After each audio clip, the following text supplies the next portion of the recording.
Hello and welcome everybody to another episode of The Philosophical Liberal. It's good to see you all. Joia, good to see you today. Good to see you. So today we are going into our next topic, which we previewed in the last discussion, which is reason and emotion. And I think it's going to be a great discussion. We're going to cover a huge range of topics here. Um, but it also comes on a very fortuitous day. It's September 11th, which 24th anniversary of the terrorist attacks on 9/11, 2001. And it also was a horrendous assassination yesterday of a major conservative activist, Charlie Kirk.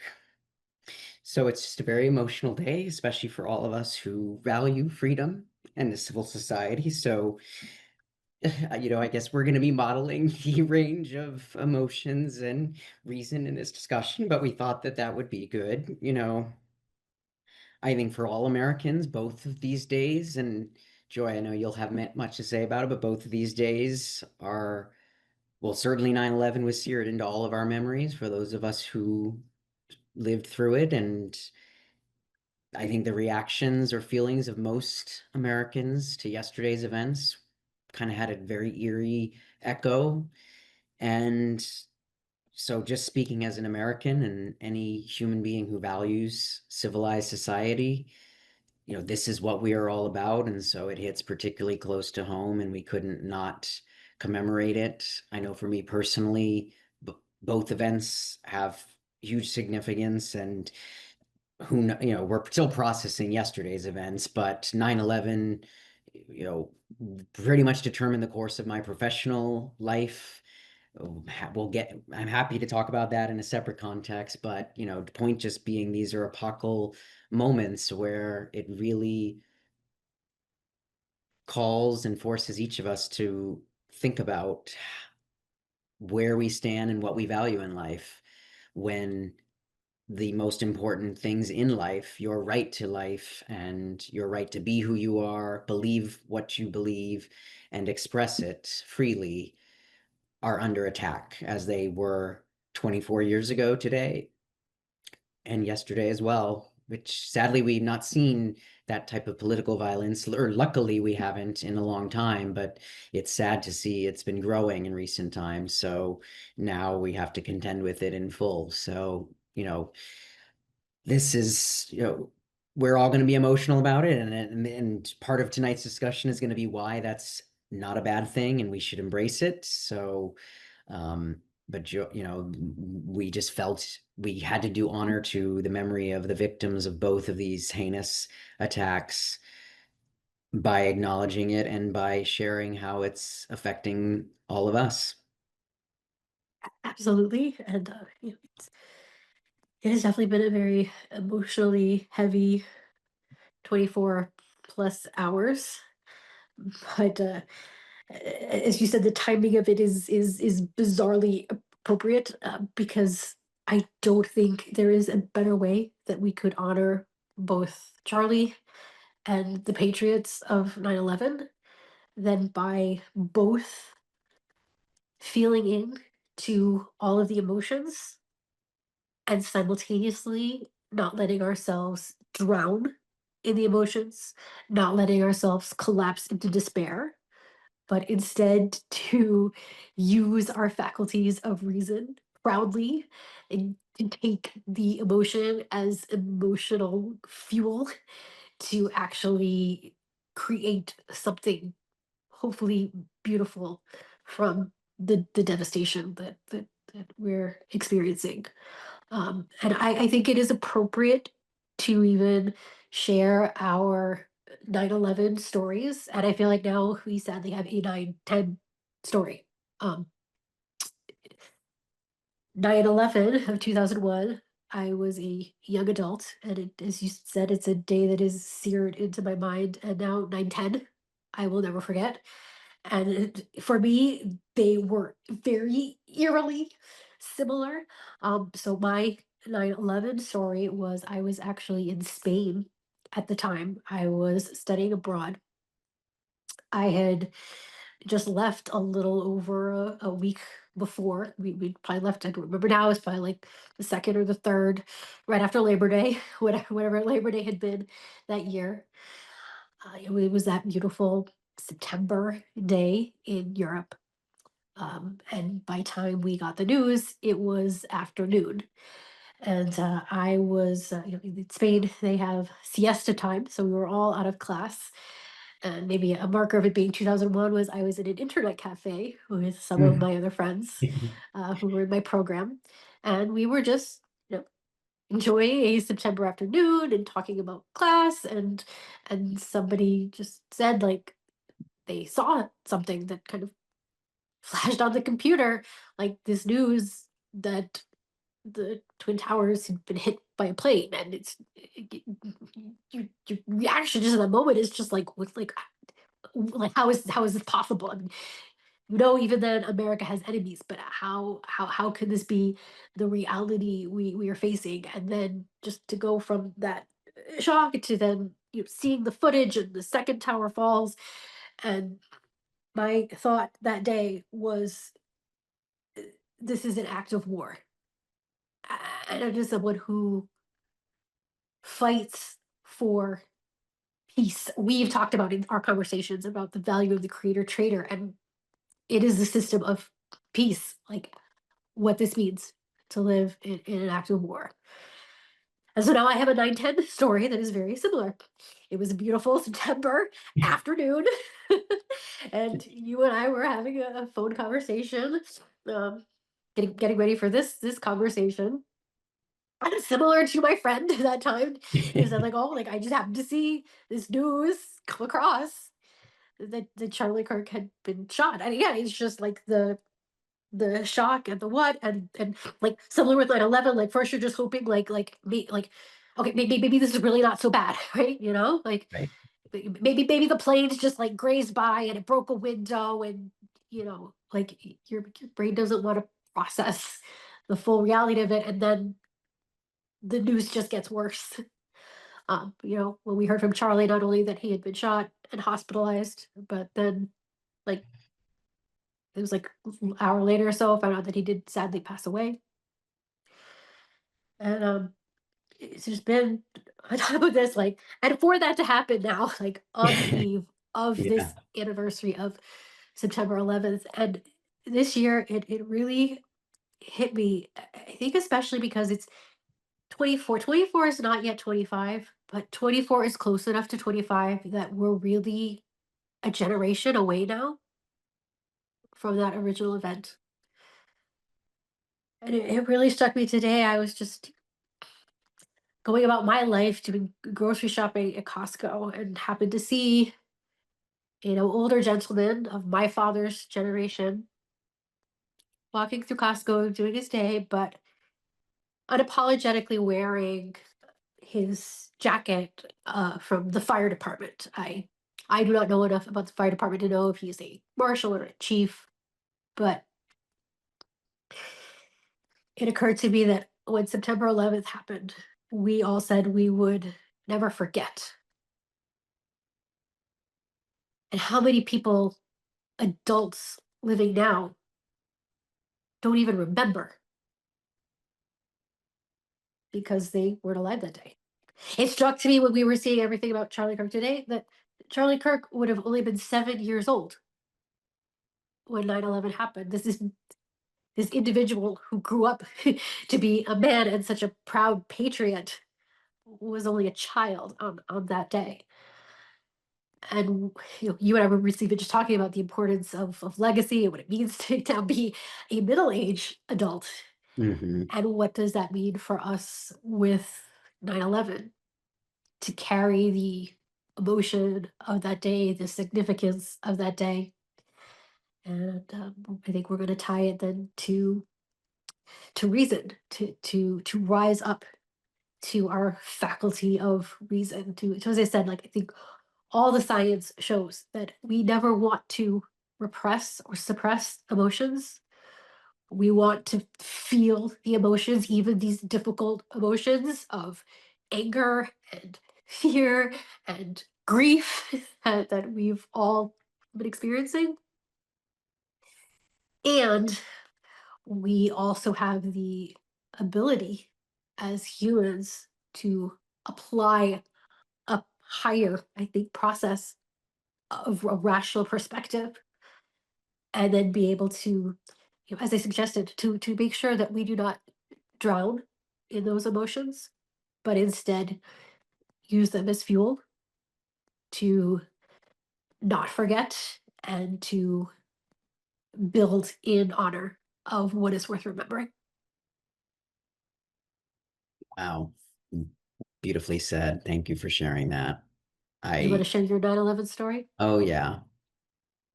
I just reacting to what you said. Maybe I'll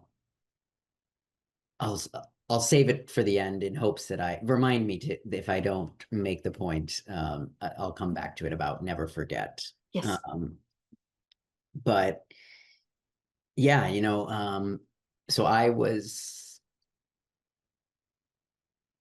this is the thing about emotions. When one thing triggers it, it drags up a lot of so so just the shock and horror that I'm still processing of yesterday is going to compound the way I feel about what happened 24 years ago. But I was a sophomore in high school at the time, and for anyone who knows me, my whole background is my life's work and passion is real estate and architecture and skyscrapers in particular. And in fact, it began with a love for the New York City skyline. Going back to fifth grade, I was fortunate enough to go to a elementary school where the fifth grade kind of end of elementary school trip was to New York City my year. It was the first year, for whatever reason, the moms of my class that year were gone. They wanted to go, I think, to New York City. This was the late 90s at the time where the city was becoming more safe, even in the minds of middle of America, because I was in Kentucky at the time. And that trip, just like the fascination with the skyline, that was what started my love of buildings. So when 9/11 happened and the two tallest buildings of New York were destroyed, along with 3,000 amazing American patriots, it was just not only that feeling of an act of war, but it felt like a personal attack on everything that I valued. And so I channeled that emotion into a positive, my contribution, my response to that act of war was to get involved in the rebuilding. And so I did. It led me to change the whole course of my career ambitions throughout the rest of my high school years. And because I had many others in totally different fields, I was performing arts, singer, actor. I thought that was going to be my career for a long time. But the passion for the rebuilding of the World Trade Center in New York City, even from afar as a high school student, I was dialing into public meetings, advocating for the rebuilding. I was writing letters to public officials, advocating for rebuilding the Twin Towers or something at least as grand, if not grander. And then when I got to college in New York City, I went to NYU in part because I just couldn't stand to not be in the city that I love so much for a day longer after I turned 18.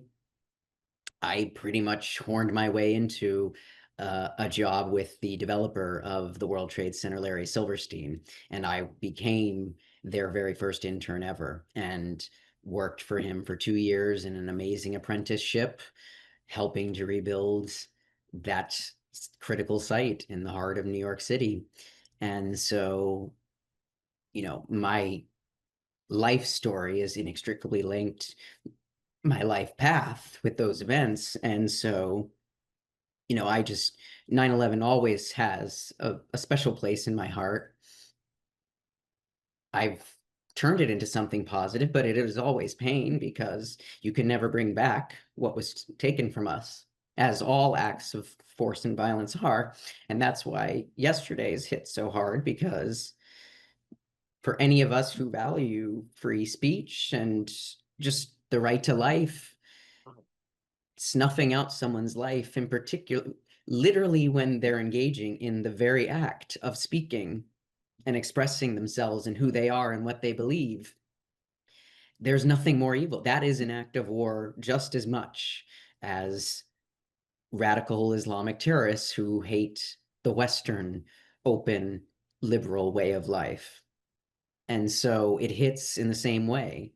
And even though I didn't know Charlie Kirk personally and I didn't subscribe to all of his views, it doesn't matter. The impact hits in the same way, just as it did for me and the thousands of souls who I had no connection to or knowledge of in 9/11, because it's about those critical values. And that is what evokes these emotions in moments like this. And we're going to talk about what emotions mean and why they're important and why they evoke such strong feelings. But yeah, it's just been a day. So, you know, just to tie it back to the point about never forgetting, for those of us who did live through 9/11, I certainly never forget. This day is very reverent and sacred for me.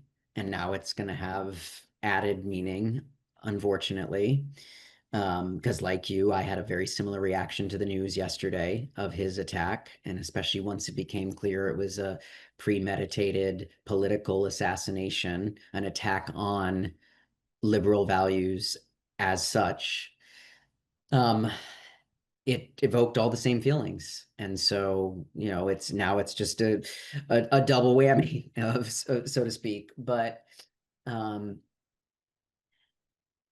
for those of us who lived through 9/11, when we say never forget, and as I'm just thinking aloud here, I think this even ties to what emotions are and then the importance of reason, because never forget is never forget how you felt in that moment when you realized how important these things were, how precious life itself, and certainly our free society and the glorious life that it permits all of us to live, how precious that is, and that it's incumbent upon our minds and our memories to then take the actions to ensure that we don't let something like that happen again. And sadly, I think events like yesterday's speak to the fact that far too many people have not honored that call, because all of the division, tribalism,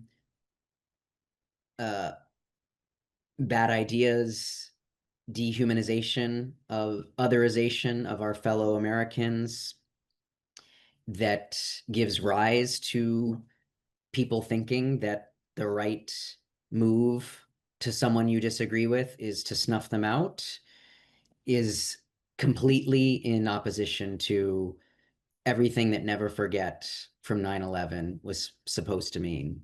And so sadly, we're now confronted with another tragic national epochal moment in our cultural and political history where we are reminded never to forget. And we're going to have a conversation now on this topic, but I certainly believe that it's clarity on things like what is the value of reason and emotion that's going to help us actually never forget and act accordingly and properly to ensure it going forward. So we're not having this conversation 24 years from now, never and repeating the same cycle. That gives a beautiful segue into our topic for today. So did you want to start by how do we start by sharing what we have on the statement of thinking about reason and emotion, and then we'll dive into it. Yeah, let's do that. We always like to start with our definitions and refer back to the statement that gives grounding and meaning to so much of what we're about. So, just to recap, we're in Article 1, working our way through our various both and integrations of human nature at its best. We've talked about the creator trader archetype, which we put forth as the ultimate both and integration of all that it means to be human nature at our best. And then the four other key ones that we highlighted, certainly not all of the ones that matter for human identity, but the four additional ones that we thought were most significant for our political project here: individual and social, mind and body, reason and emotion, and progress and stability.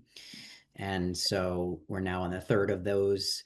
We said the creator trait approach of all it involves integrating seeming polarities of identity, a both and perspective, in order to realize our fullest complex potential. Those identities most relevant to a flourishing free society include reason and emotion.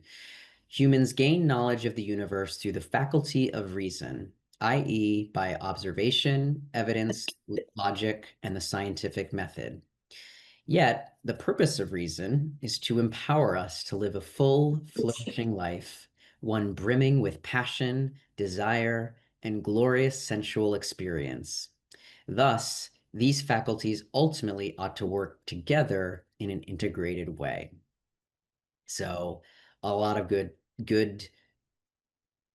work to chew on there. Joya, I know you wanted to kick off the discussion with, again, another kind of more interactive approach of how we're going to draw out these themes. So um, I'll give the floor to you, however you want to take it from here on this topic. Yeah. So I wanted to approach this discussion by putting forward a hypothesis, since that is a critical component to what I think the process of reason is all about. And I'm not exactly sure how I want to word my hypothesis. And maybe as we go about through this conversation, we will figure out the extent to which I need to modify my hypothesis or perhaps even reject my hypothesis. But this we want to show is what reason is all about. And it starts with an intuition, with a feeling. What I would lump under the broad category of an emotion. I don't know what we're going to talk about what exactly we even mean by that term. But it starts with an intuition, a feeling I have that if I would start to articulate it, would be to say that uh, the way that I see it, that the whole purpose of reason, as far as I'm concerned, that how it works and how it ought to be working, is precisely to examine our emotions. And so, one of the reasons that it was so important for us to name this particular both and pairing in this section is because unfortunately I do believe in the culture there is this tendency to want to divide reason from emotion or thinking from feeling. And for me, I use those synonymously. That might be something we want to talk about. We talk about some definitions and if reason is synonymous with thinking, if emotion is synonymous with feeling. But in my usage of these terms, I use them synonymously, that people see these as being separate phenomena. And I do believe there is a real psychological problem when people do repress, suppress emotion, and then just live in a more robotic, Spock like sense of rationality detached from emotion. Beyond even those kinds of extreme examples, as someone who has a background in academia, it was always so frustrating for me to be surrounded by very intelligent people who could have so many really crafted, precise, thought out arguments that, as far as I was concerned, were so divorced and detached from real reality, from the actual experience of living, from what it means to be a sensing, emotional, feeling human being. And so it's been somewhat of a life mission for me to even make sure in my own practice and way of living to always be thinking about the integration of reason and emotion. But I have this intuition now that they really that it goes beyond just saying that we ought to combine them, that I want to say something that's even more forceful, something to the extent that what reason is all about is emotion. So if you divorce reason from emotion, you're doing it all wrong, because the whole purpose is to be an emotional feeling human being and to always up level that emotion with the clarity that comes from applying a rational process. So that's the hypothesis that I'm putting Hmm. on the table. And maybe from our conversation, we can model something of a rational conversation, some thinking aloud in public, and Mhm. see where we might take this hypothesis. What do you think? Yeah, no, so let me just restate it then to make sure I understand it fully. So your hypothesis is that reason and emotion are um what's the word? Not I'm drawing a total brain blank, but it's or I can't find the word for it, but they're Inextricably? inextricable. Yeah, well, that's where my tongue was going, but that's not really are they can't be separated, right? Let's put inextricably out there, and then Okay. we can Well, yeah. modify the Okay. So you're hypothesis. saying that they're inextricable Or and ought to be or ought to inextricable. be, and that emotion is the kind of initial impulse or preceding phenomenon, if you will. Yes. Is And that that the only way you should be using your reason is precisely to be interrogating and examining and working through what's coming through from your emotions and your feelings. interesting? Okay. Um, yeah, that is definitely one to chew on, and we will have a good debate on it right here and now. I guess my initial reaction, I definitely don't know that I'm fully on board with that theory yet. Um, maybe let's tease it out a little bit just from me asking some questions of like, you use the word intuition. So, well, you said that you see reason and emotion and then thinking and feeling as kind of synonymous pairings, right? Reason is thinking and emotion is feeling. That I'll go with you. I guess for brevity's sake, we could think of those as your definitions of the two, right? Let's put some definitions on the table. And I Right. even prepared Okay. some That's where I'm definitions. going. Yeah, So with it. let me start with some of my definitions for reason. So I looked up beauty of the internet, just what did the internet give me as the definition of reason? And I actually like the definition that it came up with. It told me that Yeah. reason is the power of the mind to think, understand, and form judgments by a process of logic. And when I think about reason, my shorthand for what reason is all about, I think of reason as being simultaneously the scientific method and the Socratic method. And both methods are very similar in that that could be a Hmm. whole interesting Mm. conversation in and of itself, is how Yeah. these are linked.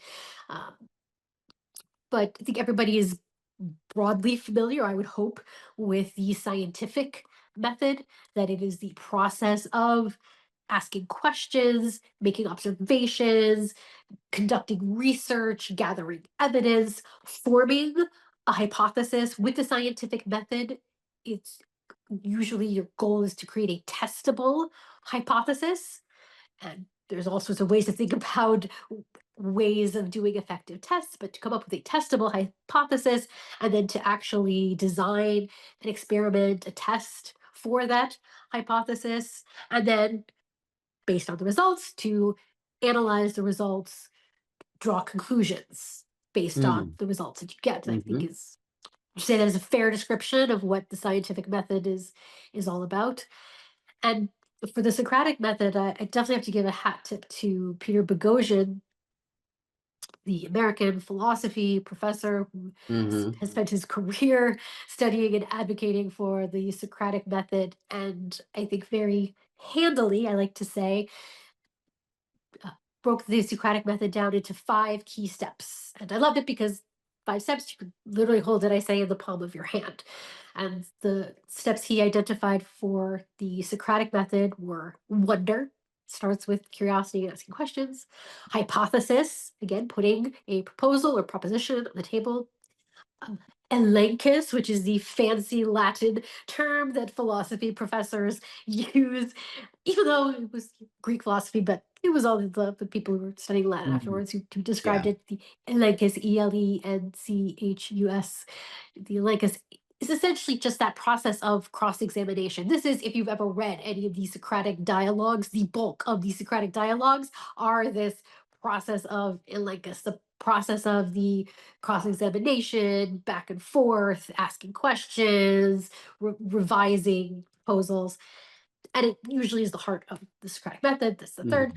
The fourth is that, according to Peter Boghossian, to either accept or reject that hypothesis. And lastly, most importantly, to act. I think it is significant that the Socratic method is clearly linked with morality. So Mm. there really is this emphasis then on taking action in the real world. Mm. Whereas the scientific method, although we want it to ultimately lead to action in the world, it can just be a method of asking questions and trying to come to probabilistic conclusions.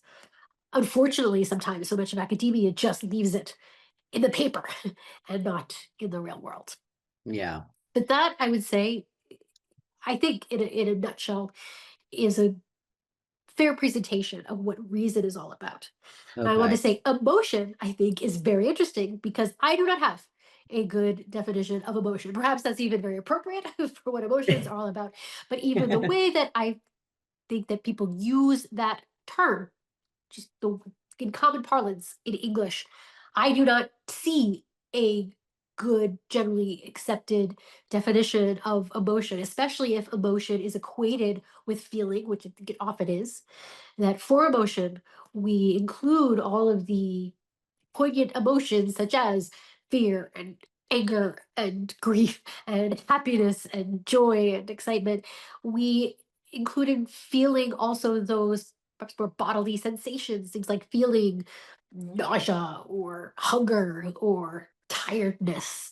It also includes things like intuition, a gut feeling, gets all lumped into emotion. So maybe there's even good work to be done to think Mm. about our definitions of emotion and how we want to think about these faculties. But at least in the way that I use the term, I found it okay to lump all of these things under the general category of feeling or sensory feeling.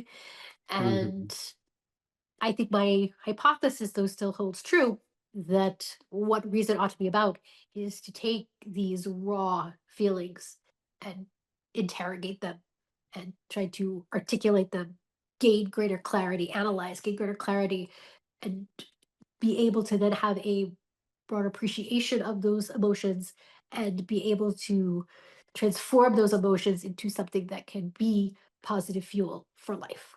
Mm. I love that. Um, I definitely don't disagree with the end product of what the integration of reason and emotion should be. I guess I have some thoughts on Yeah, definitions, which I want maybe to hear your help definitions. can maybe help us reconcile some of this. But where I take issue, and I think it'll come out in the definitions here in a second, but where I take issue is in to me, reason is, well, we'll get into why I don't think they're even categorically kind of the same thing, but how they ultimately tie together. But to me, reason kind of stands above and apart from emotions in the sense that reason has other functions beyond solely, kind of helping you make sense of your emotions and then ultimately channeling them towards living a great life. I think that is the greatest purpose that reason can be directed towards, but it's not the only purpose. And Ooh, so I I'm guess curious. so the way I think of reason is, and I don't differ too much from you. Um, to me, I agree, it's thinking as a good synonym. I kind of append it and say it's thoughts and thinking because and I'm very much a semantic kind of guy and a details guy, as you all know, and anyone who's been following along with us also knows throughout this series. But when I think about it, especially when I started to define reason in terms of kind of all of the mental activity of humans, the faculty of thinking, and what does that mean?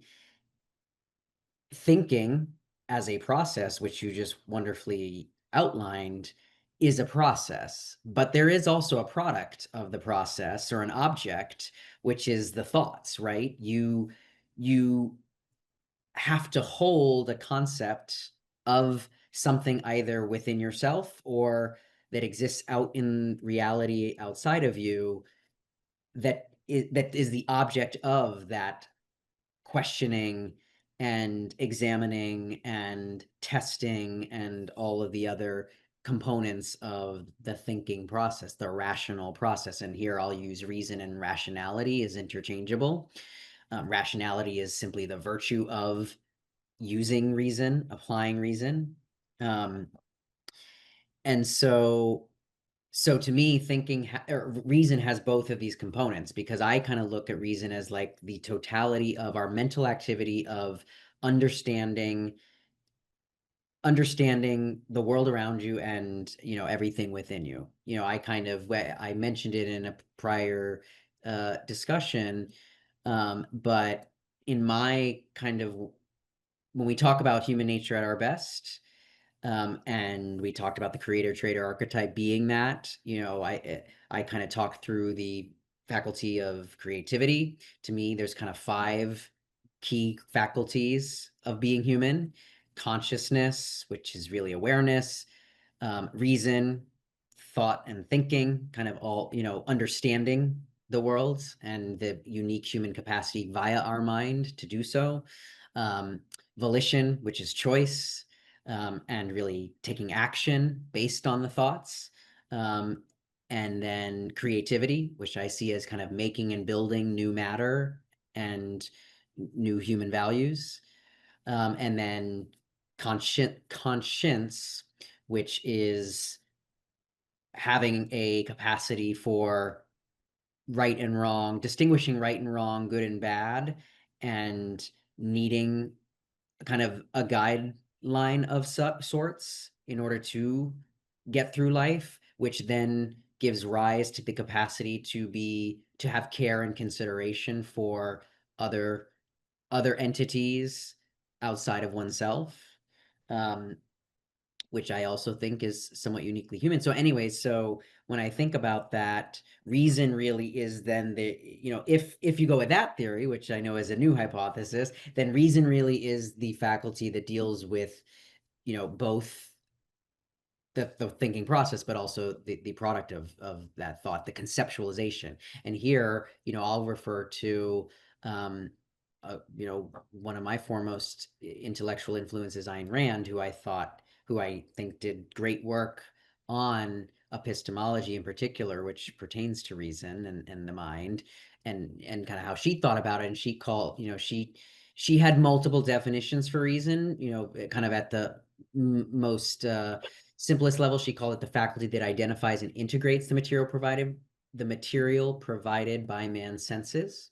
And then she went on separately to say reason integrates man's perceptions by means of forming abstractions or conceptions, thus raising man's knowledge from the perceptual level, which he shares with animals, to the conceptual level, which he alone can reach. The method which reason employs in this process is logic, and logic is the art of non-contradictory identification. So the key point that I wanted to pull out from there is her point about the conceptual level, that's really what reason is about, the conceptual faculty, because there's definitely elements of the mental process in each of the other five faculties I mentioned, but reason is the core one. And so I guess all of that is my definition, long-winded way of saying then, to me, emotions, which we'll get into in a second, what that means in my definition, but to me, emotions, they're but one among many different phenomenons or existence in reality that our reasoning faculty can be put towards understanding and towards utilizing. So, in that sense, I don't see them as uh, inexplicable because reason can be directed for other purposes, other valid and necessary human functions and purposes that don't really necessarily involve a feeling, if that makes sense. Mm, fascinating. Well, I'm going to be curious to hear some of your examples of those, but let's go back. I want to pick up on several things that you said and even just make sure that I'm understanding you correctly. Because Yeah. well, I think you know that one of the questions I've been had for you is even what do you mean by this word faculty? I'm still not exactly sure how you use it, and Mhm. do you also consider emotions or any of the things that I put under emotion, things like intuition or bodily sensations, like are those faculties as well? Like what exactly is a faculty? Do you think that we only had these five faculties? That way of categorization is completely foreign to me, and so I'm very curious to hear Oh, more how you interesting. think about Yeah. that. Okay. Yeah. And I did give a little bit of thought on this. So in short, the answers to your questions, maybe working backwards. No, I don't think, I guess, giving my definition of faculties, I don't think the five that I put forth are the only ones that human beings have. But there's an element of my definition that would draw the category more kind of narrowly and suggest that it is just those five, but that's again another semantic debate I won't get into. But um uh to me, and then no, emotions are not for, and you'll see in a second. So I'll just go to the definition. To me, a faculty is, and I'll just read kind of how I wrote it out in my notes. A faculty is an essential capability of a living being that defines and distinguishes them from all other beings and enables them to act and exist as their nature entails. Or said differently, it enables them to live and be or express themselves qua their nature or qua their unique nature. So in that sense, to me, a faculty is it's a power, if you will, or I use the word capability, ability, and in that sense, it's a very active, proactive force. I even kind of call it almost like a first cause type of um, force or action.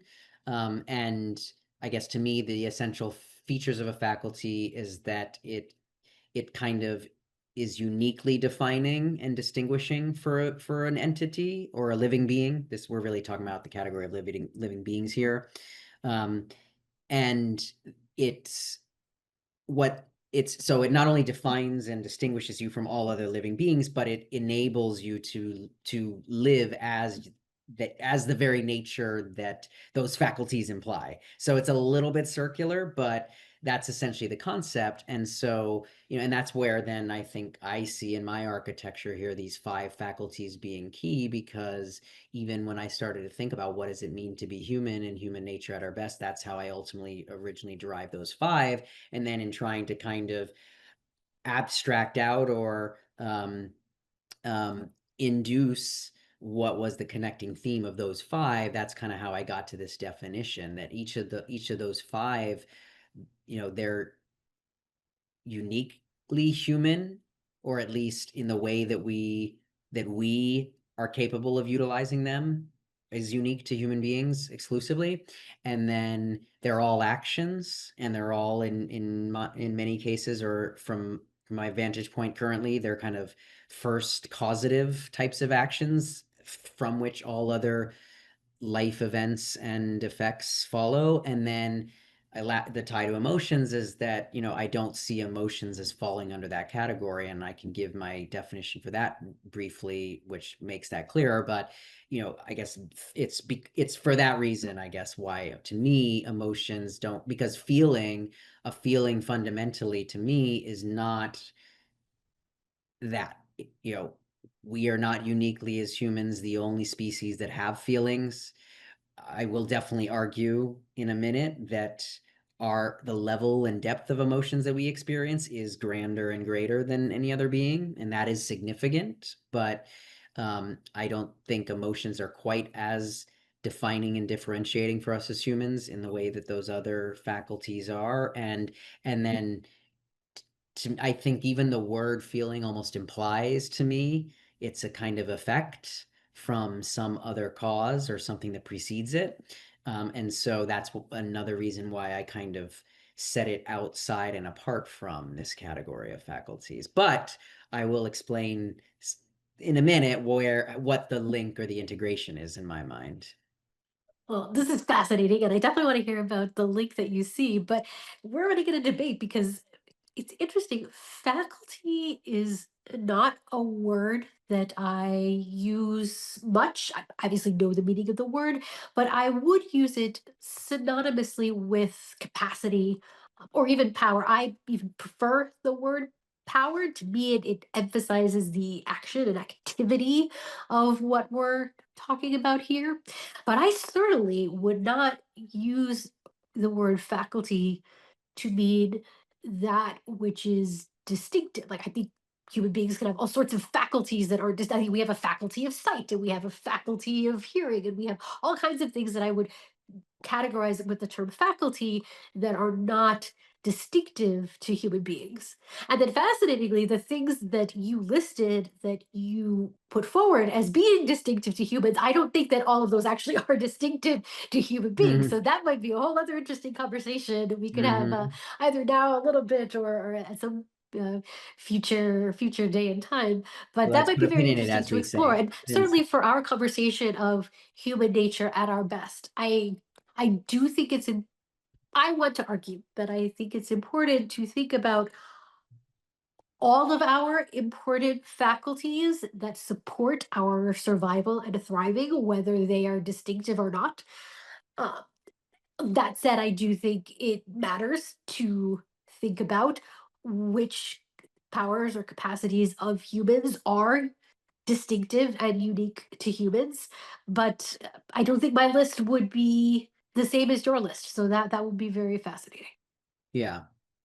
Well, and then I'll just, just to finish out, the definition section, which can maybe, I think, segue us into starting to bridge the two, because it sounds like we're going to have different theories here on certainly at least how we categorize and to some extent even define these things. But to me, emotions, I kind of gave a preview, but they're and I accept kind of the kind of shorthand definition that they're feelings.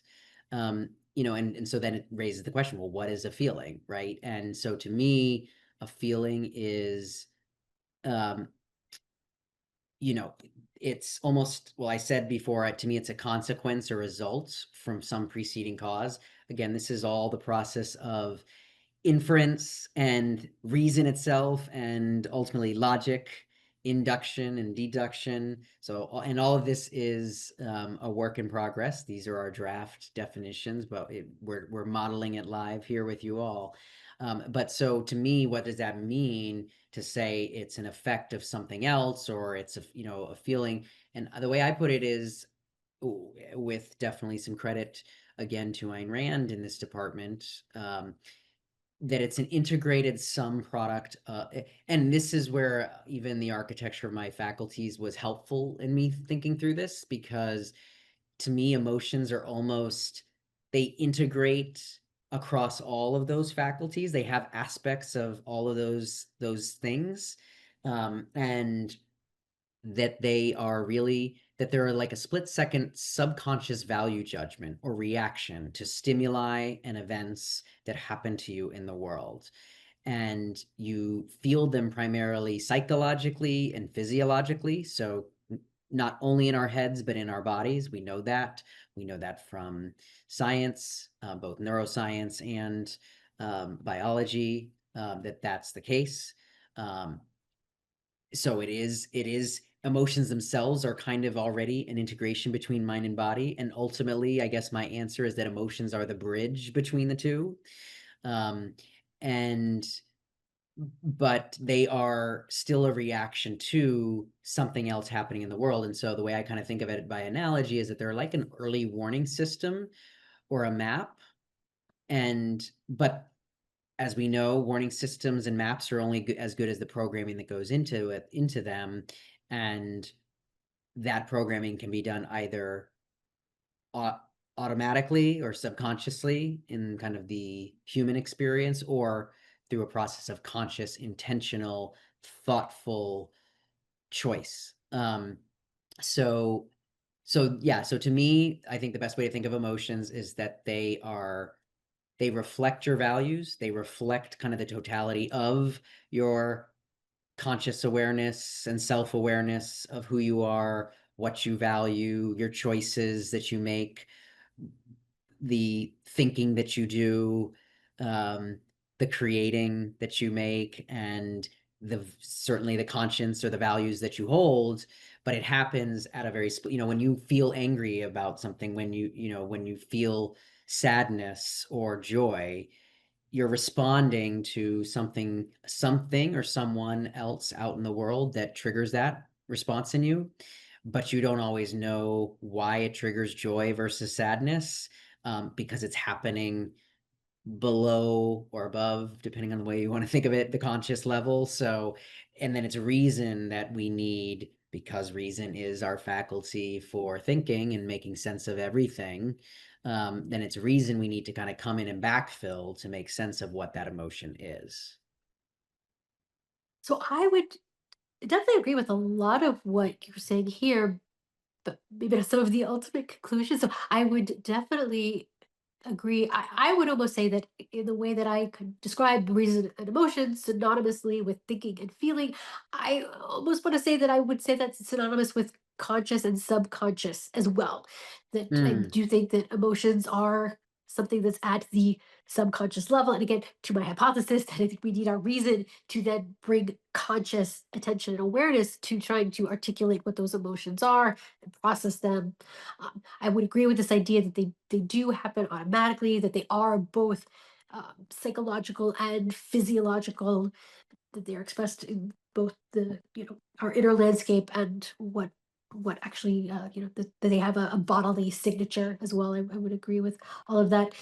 To me, there's also a mapping, I think, on Daniel Kahneman, his work on System 1 and System 2, that I would almost in our groupings here kind of say the System 1, that automatic, immediate, rapid, subconscious response to something I would categorize under emotion. I would say here though that it's more than just a warning signal. To me, it is information about something, whether it is something that's happening in the world or is just something that is happening internally within you. I would say there has to be some sort of triggering event, I guess you could say, but it's more than just a warning from that trigger, that it provides you. I would say in our uh, current best analogy, that they say that human beings, we love to analogize our most difficult topics with our highest technology. So I would use the analogy of information, that we're getting yep. information, that we're getting Mm-hmm. real information about the world or ourselves, that our emotions are that first level of awareness. And then I would see reason as being that System 2, higher level of awareness, that it is a process and a deliberate process. I would agree with you that it is bringing that intentional act of going through a deliberate process, like the scientific method or the Socratic method, is what reason is all about. And you mentioned Ayn Rand, and I do. One of the key takeaways I had that has been very helpful for me from her definition, how she focuses on the actions of identification and integration. That has been incredibly helpful to me. And in Atlas Yes. Shrugged, in my copy of Atlas Shrugged, I've noted all the times in that book, she's not writing a philosophical treatise, although she's clearly dealing with philosophical ideas. But I noted that she is constantly talking about naming things. That's the colloquial Yeah. expression she uses for identification. And so much of you could go back. I've done this to highlight how many times the characters in that story are working to name things, and that is Yeah. their active reason. They're trying to name things, and they're trying to make connections. That's the integration. Yes. That's the colloquial expression. So, like naming things and making connections. And I think that's another really good shorthand for thinking about what reason is all about. Right. Naming things, making connections.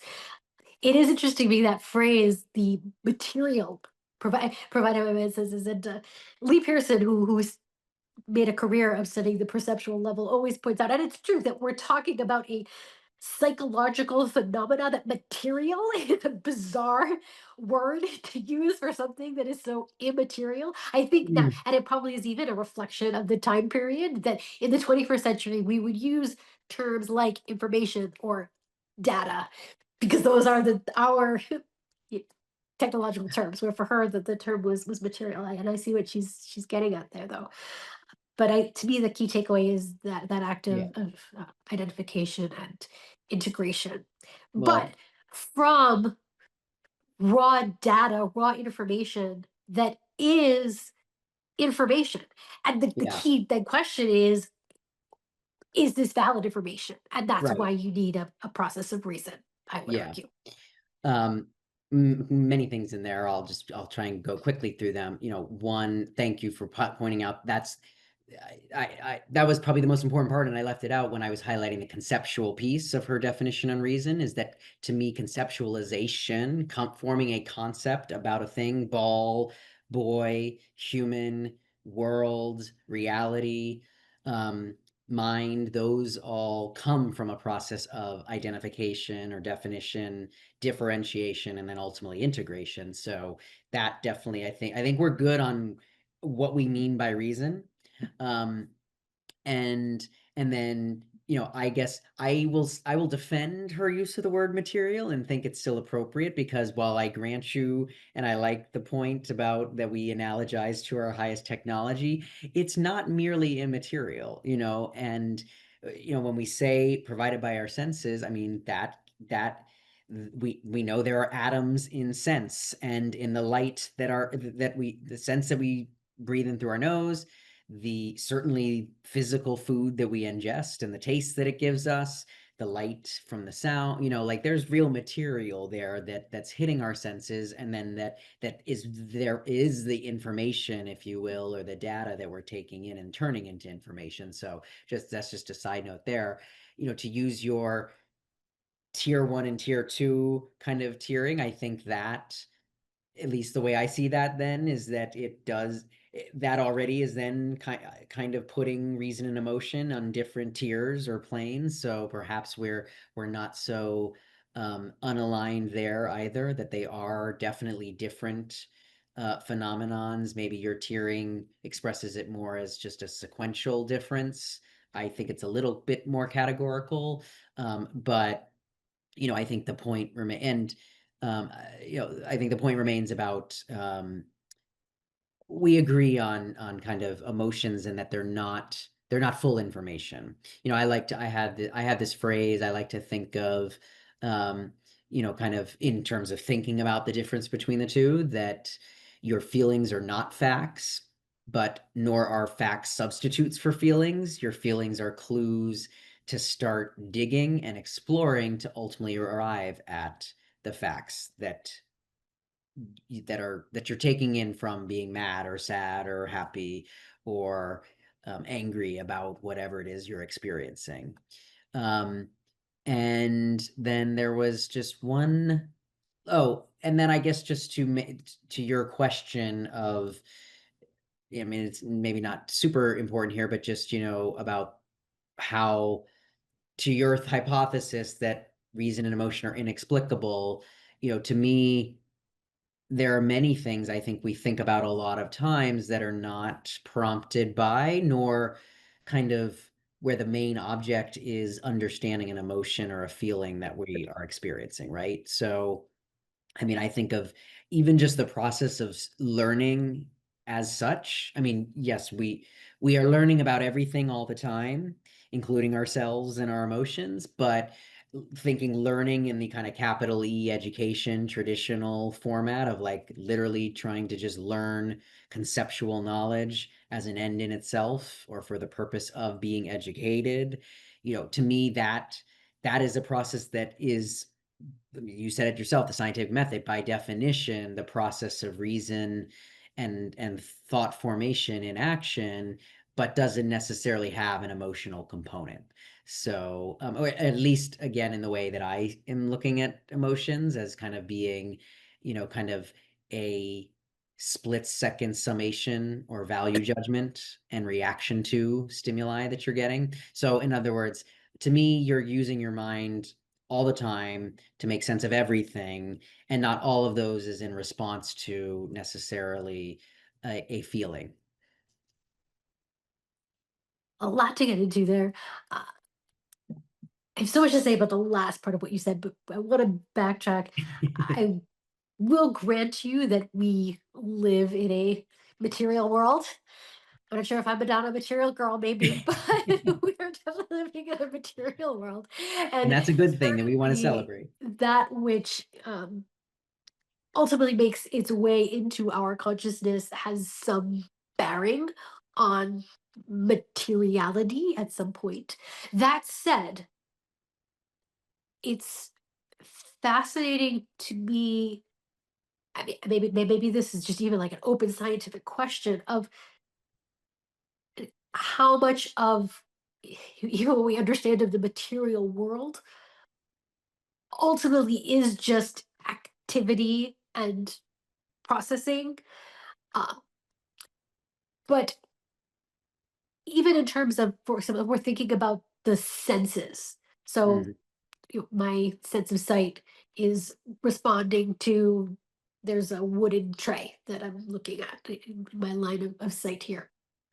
But if I'm closing my eyes and there's even sort of like an after image, there's some kind of sensory phenomenon that's happening that it's not clear is that you know really material. This would be getting all very semantic, right? Of what exactly, we even mean by material and how much of it is activity and processing. Although there's really been a fascinating connection. We in the context of 9/11, we've been talking about never forget. And like even to your earlier point that you wanted to suggest that we have thoughts and thinking, and that thoughts are somehow a product. But even our most advanced neuroscience is continually making the point that we we we don't really have products of memory. That how memory works is that it's constant processing. It's not that like we have a memory and then that memory is a thing that like goes inside our brains and that it's there. That what happens with memory is that we are continually like re-going over something, some process, which makes never forget even that much more important. I mean, this is why even if people fabricate memories or they don't remember things correctly and such, because there isn't just like people who have photographic memory is like a thing that is so completely different from generally like how scientists think about how memory is working and how it's all activity and processing. But I do want to ultimately connect this back to what you were saying at the end and what this means for the relationship between reason and emotion. And I will grant you that so much of what we engage in a rational process in learning is not directly tied to emotion. So it's poignant to me that homeschooling my young son, we're learning the alphabet. So when we're learning the alphabet, right, there's no clear emotion that's there in this process of trying to learn the sounds that are going to make up the words. I mean, if anything, I think we all have experienced that the emotion of school and learning is boredom. So, but fair. this is almost precisely the argument that I want to make, that the only purpose of learning or developing our skills and gathering tools like the ability to use an alphabet and read and write and use language ought to be ultimately for something that matters emotionally. That's been what I've been trying to get at here. That if Yeah. that that the only reason that we do this, the only reason that we have reason and we do this is so that we can ultimately connect this back to something emotional that Mm, matters emotionally. And that anytime that we divorce that, we're doing it all wrong. I yeah. would never want my son to just learn the alphabet to be able to spit back words. That's not the purpose of concepts. Right. The Well, yeah. purpose of concepts is to allow us to be better emotional beings. And interesting, I think, you were kind of talking even about maybe categories for versus sequence. There's maybe a whole question of like when is something on a sequence or a spectrum enough that it becomes a separate category? Like Yep. in Yeah. the spectrum of red and orange, where do we actually put the divide and say this is red and this is orange? When Yeah. does sequence become category? Right. Um, no, wait, I'm losing the train of thought that I had here. What was I going to say? Oh, but I want to say that I think there is something fascinating. And ultimately, I would agree with you that reason is separate from emotion. And here, I think even evolution is fascinating in this way because what we even understand about the brain is that our the deepest innermost parts of our brain is we have what reptiles have, and then there's above that there's the cortex that we share with mammals, and then at the front is what's often called the executive function Yeah. that seems The to be amygdala. the thing Right. that is the uniquely and not perfectly uniquely human because primates have some version of it too, right? Yeah. So this is the whole like Mhm. sequence to category, but there Right. seems to be something that is very unique Yeah. about our very big forebrains that makes us human, and that is distinctive from all the emotional stuff that's happening back here. Right. Right. um, but I want to say that the only purpose for all of this is to make this work in our favor. Yeah. That's what I'm trying to say. Well, yeah, that was well done, and it's a great segue because that's where I'm headed to, is that I think we definitely are in agreement for all the stuff that we didn't resolve just now on that topic. We definitely are in agreement that the I guess the way I'll put it is emotions, when harnessed via a process of reason and by the faculty of reason, um, make life worth living as a human being. Or yeah, and I think that's the right way to put it. Make it worth living. Because even worthiness is a value judgment, which only arises in the context of a species like ours that has a conscience and has volition and can make choices, and then has consciousness and reason, so awareness of the things in the world around oneself as well as the inner life within oneself, and then has a tool to make sense of it all. So in that sense, values come from all of those other faculties, what make us uniquely human. In many ways, yes, most other living species have the value of life, and at least probably, or not all species, but many of them, of their offspring, or their clan or tribe, but it doesn't really extend beyond that because they don't have a lot of these other faculties, right? And this is where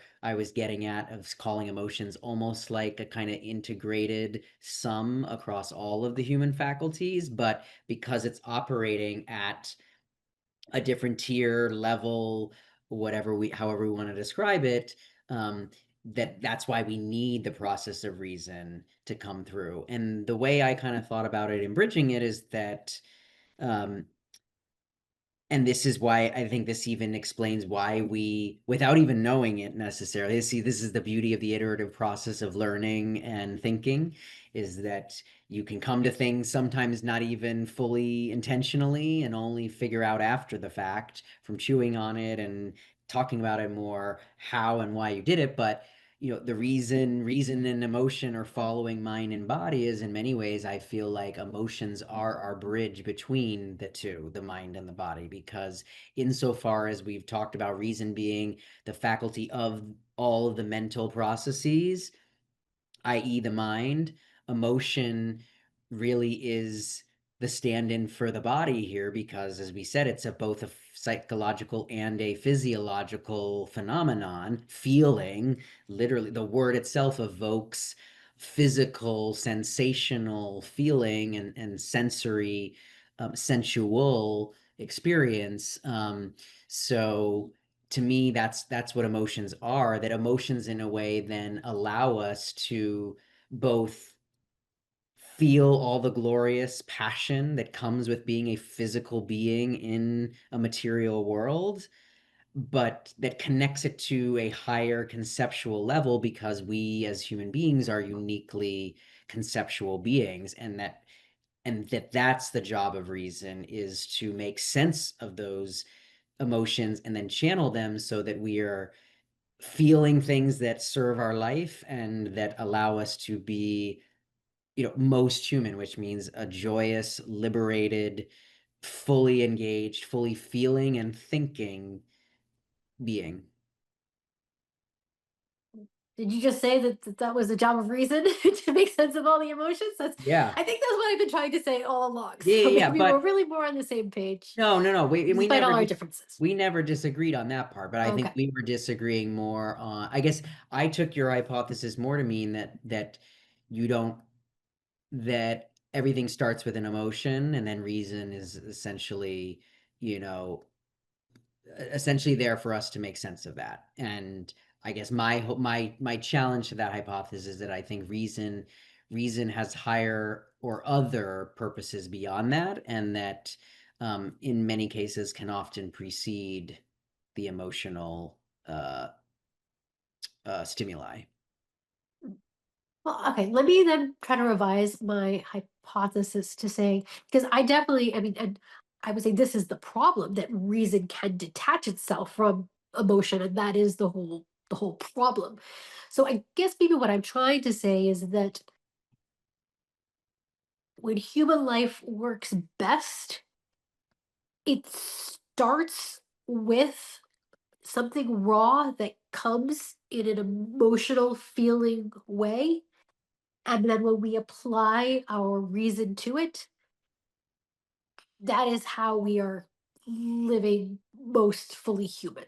Mm, okay. And that anytime we leave reason detached from those sensations and emotions, we we literally cripple ourselves by disintegrating reason from all of that rich information and experience that we get from being sensing, feeling, emotional creatures. Yeah. Well, I definitely agree with you there. I think, even to return back to where we began the discussion with our 9/11 examples, I think speak to that definitely as a proof, right? That it sounds like your experience was similar, but I definitely know mine was such that I had the emotion of pain, sorrow, anger, loss, emptiness, from the event before I could even identify why. And then, but then rather than letting that drag me down into a kind of dwell of despair, I channeled it into, okay, well, what's the proper response to that? How do I pull out of these feelings, et cetera? And of course, and I'm trying to do all of this at the ages of 15 to 18, basically. But it starts at every age, that these processes and powers are at work. Um, but yeah, I guess I would just add on then to what you said, that I think this is why this is a both and integration for these two. And because you can go in the false binary that separates them creates problems in both directions. It's not only the problem you cited of people who divorce reason from emotions and then just kind of stew in ideas, floating abstractions that are disconnected from life itself, but the opposite Absolutely. The people direction who just is people who just wallow in dwell in emotion. emotions, or importantly mistake their emotions for information and knowledge. And that gets back to my point about, that your emotions are not actual facts or concepts, and that's the part about them being almost a clue. And I think many people make that mistake, particularly in a world that says it's either or, reason or emotion. And most people don't even understand reason. It's not well defined, and it's certainly not defended or strongly advocated by most in our culture today, how to think properly. So most people then go with, well, what do I feel? That at least is something that I can self-evidently and first-handedly experience on a literal physical level. So it must be true, right? And then they just kind of run wildly in whatever direction their feelings take them without ever kind of really backing up and examining them through a process of reason. Um, so that is equally problematic. And so I would just say this is the importance of the two, that when you bring them together, you avoid both of those very, you know, kind of destructive paths, and you get to really live at most human, which is as a sensory, sensual being that can physically feel these incredible experiences and feelings, but that in which you know where they come from, really, and that they're in alignment with your values ultimately, which, kind of is the end goal of combining reason and emotion. I would definitely agree with that. And you are absolutely right to point out that I've obviously been talking about the problem of when you divorce emotion from reason and just live in reason. As a former academic, that was the reality I lived through. That was Yeah. so frustrating. But you're absolutely right. And especially with what we've been dealing with now, the other real destructive problem of people who live in pure emotion without ever examining those emotions.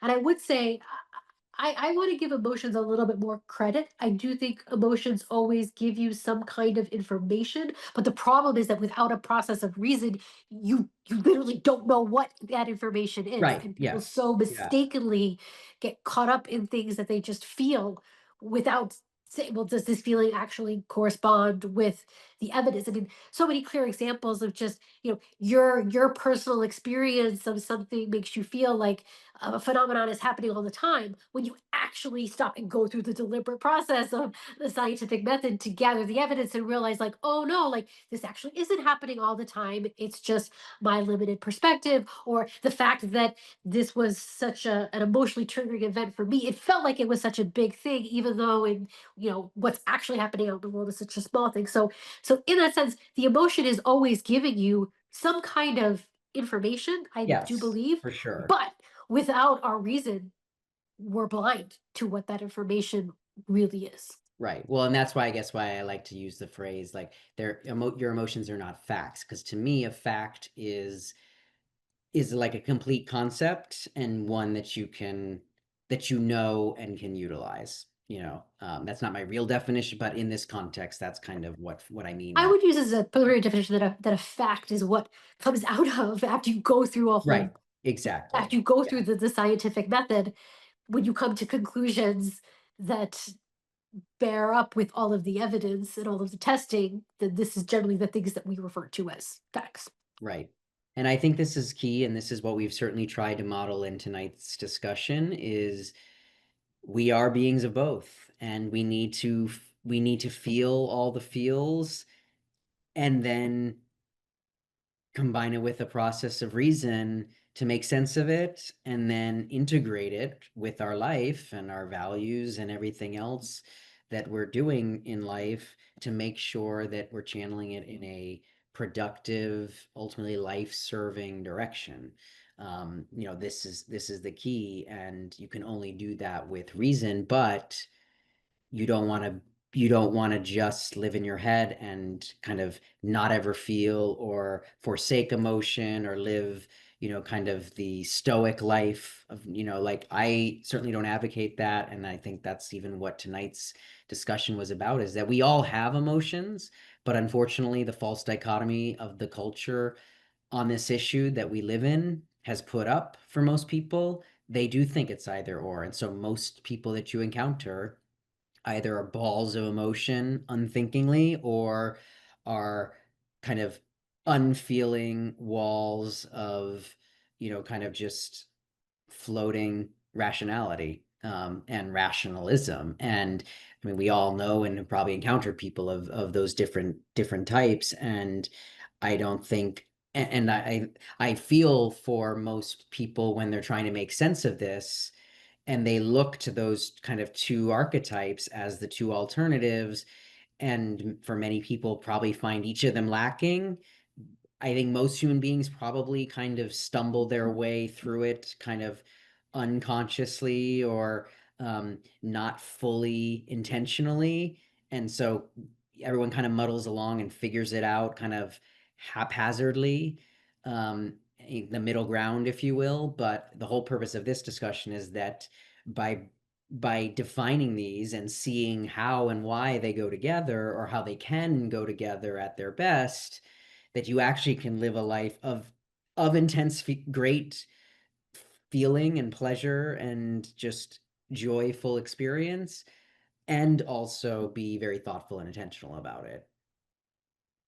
Can I share too that in my experience, when you actually go through this process of applying your reason to your emotion, I found that it just makes your emotional experience that much richer and more Yes. vibrant. And there's almost a beautiful analogy. So we brought wine to the party today because I know we want to honor Wine and and beer. toast. Well, you Yeah. brought beer, similar enough, but then we Yeah. want to honor and toast our patriots today.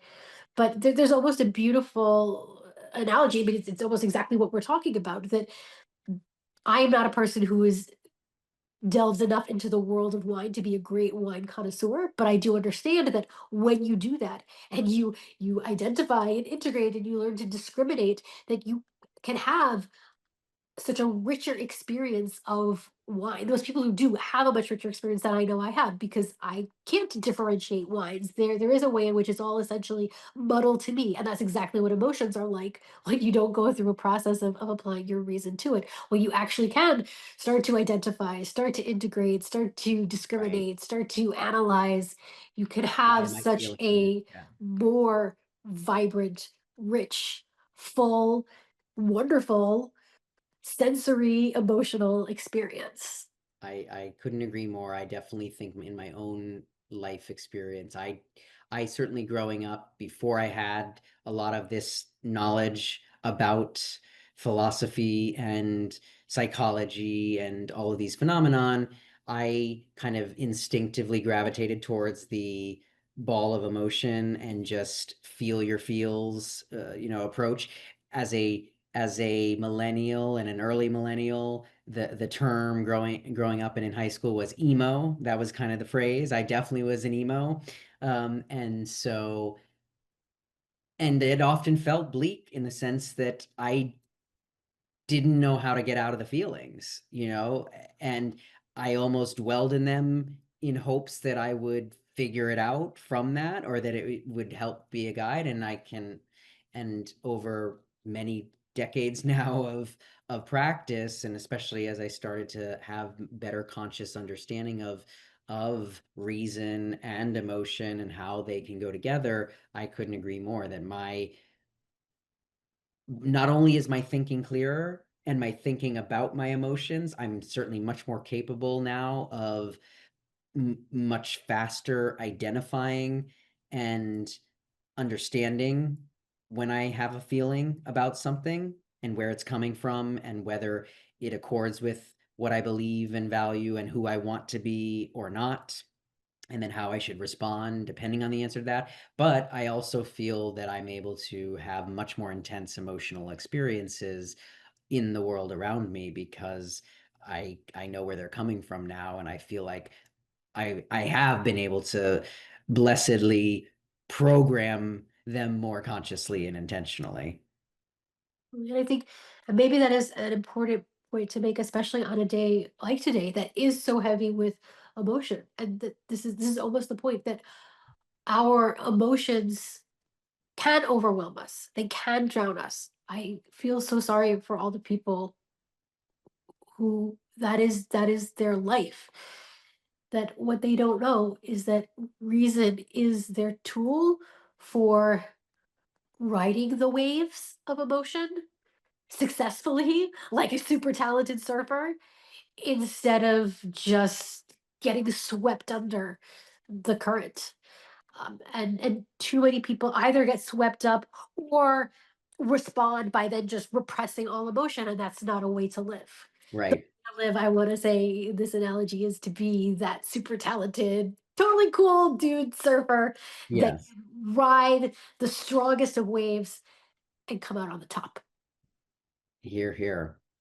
And then just to tie it to what we're all about, I would say this is critically important because if there's one thing for sure we know about the perpetrators of the evil that happened on this day 24 years ago and yesterday, is that they were definitely driven by largely by emotions, by that false alternative of all emotion, a lot of anger, hate, just kind of blind rage, whatever it is, a combination of all of those and many more, in absence of reason. And we talk a lot about 1776, that again, why we chose that date as such a fundamental marker for our organization and what we're all about and what we believe in, is that it represented an immense intellectual,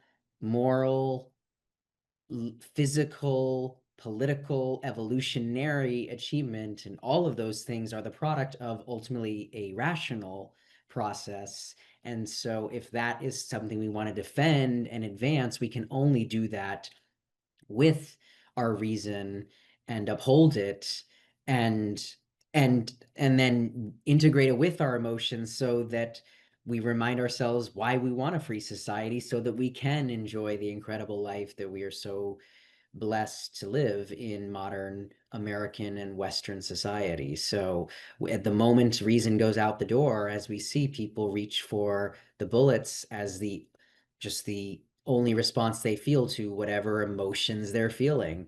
And that we cannot have. So this is why the call to integrating reason with your emotion. I would even almost say, well, I won't say subordinating, but something like, integrating, I guess is the right word. Integrating your emotions with your reason, and your reason, directing it towards your emotions is so critical to maintaining and advancing our freedoms.